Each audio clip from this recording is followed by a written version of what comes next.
Mais quand on a entendu aussi ce qui était dit et la virulence des termes qui étaient employés, on a compris que derrière ça, il y avait une sortie qui s'organisait, qui est celle d'un mandat de dépôt totalement injustifié, totalement infondé, sans justification au regard de la loi. Je croyais pourtant que les errements passés allaient permettre d'éviter à nouveau ces erreurs. Il n'en est rien.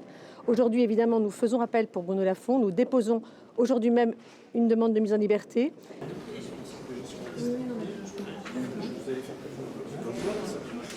J'en parlerai, il n'y a pas de souci.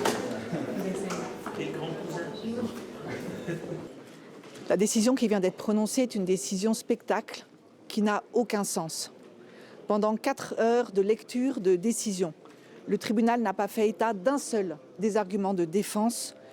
En l'écoutant, rien n'a été retenu à décharge, aucun élément. Au contraire, tout ce que les prévenus avaient dit a été retourné contre eux pour justifier la peine. Comme si leur défense était le fondement de la peine qu'aujourd'hui ils auront à purger.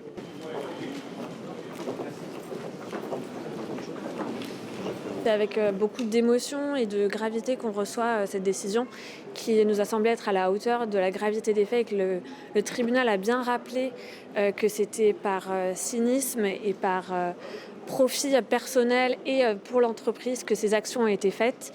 On regrette que les salariés syriens n'aient pas été reconnus recevables et qu'ils ne peuvent à nouveau pas accéder à la réparation.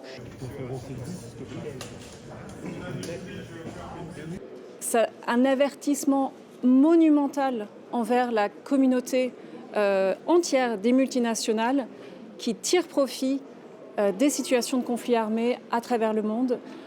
C'est pour ça que c'est un avertissement d'une ampleur extrême et qu'on espère qu'il n'y aura pas autant de business as usual après cette décision.